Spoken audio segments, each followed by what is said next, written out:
Salam kepada pemirsa Gary Graha Family. Kita akan merenungkan pada hari ini 1 Petrus pasal yang keempat ayat yang ketujuh.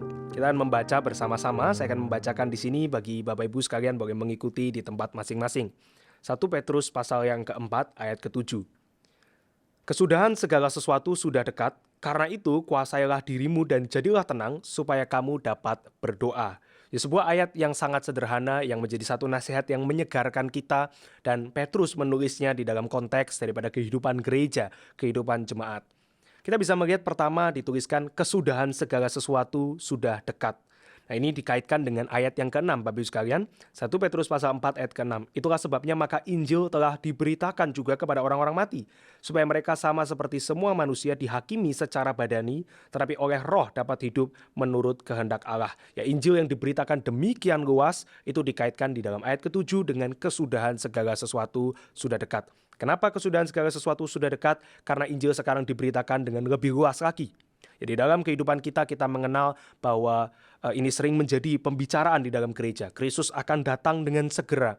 Kristus akan datang dengan tiba-tiba. Tidak ada seorang pun yang mengetahui kapan Kristus akan datang yang kedua kalinya.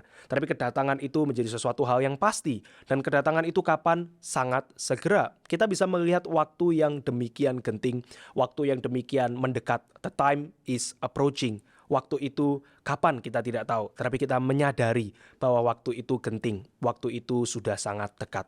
Nah, kegentingan seperti ini mendasari kehidupan orang Kristen seringkali. Ya, kita tahu bahwa kita tidak boleh bersikap dengan sembarangan, kita tahu bahwa kita harus hidup dengan tanggung jawab, kita tahu kita harus hidup dengan sangat peka apa yang Tuhan kehendaki di dalam kehidupan kita.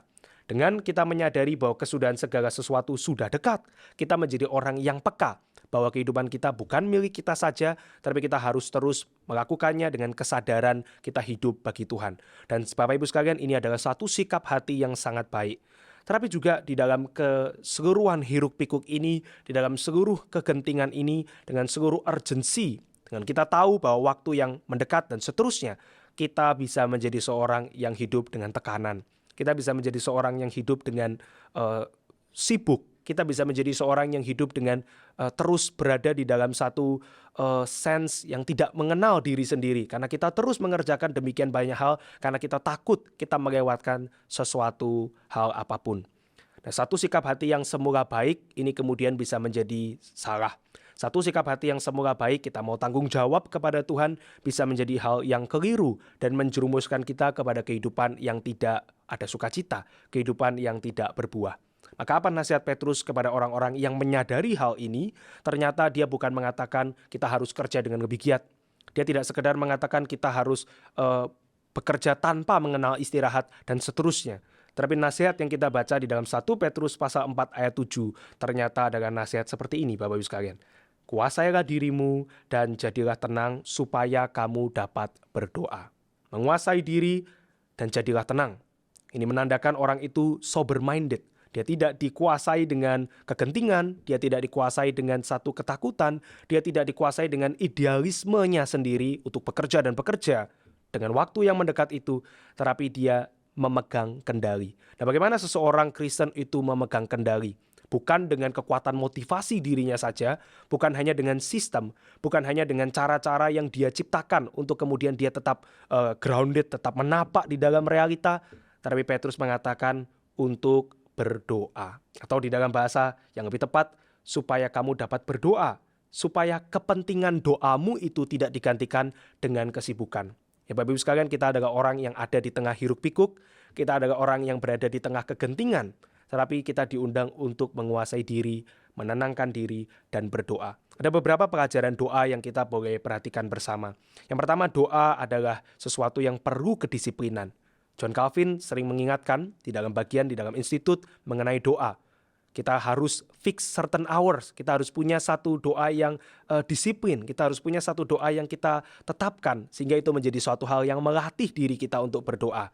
Tapi di dalam bagian kedua kita juga boleh belajar bahwa doa bukan hanya sekedar satu waktu yang kita tentukan, doa itu juga harus lahir dari ketulusan.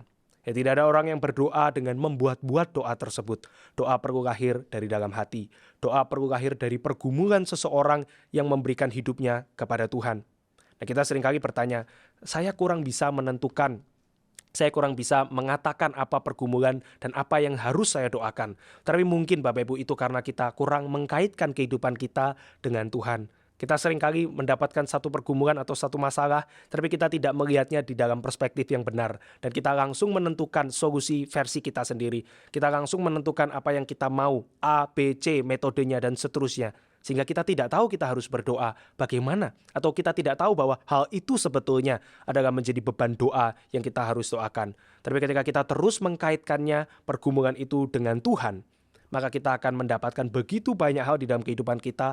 Perlu kita itu berdoa kepada Tuhan. Kita perlu menenangkan diri, kita perlu menguasai diri supaya kita dapat berdoa. Dan yang ketiga, doa memerlukan anugerah Tuhan.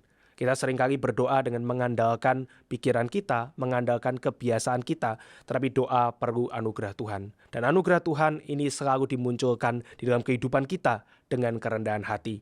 Tidak ada doa yang lahir dari kesombongan, justru setiap doa lahir dari humility, dari kerendahan hati.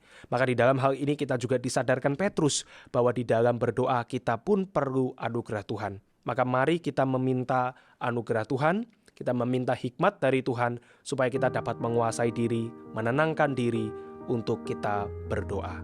Kiranya ini menjadi berkat bagi Bapak Ibu sekalian. Tuhan memberkati.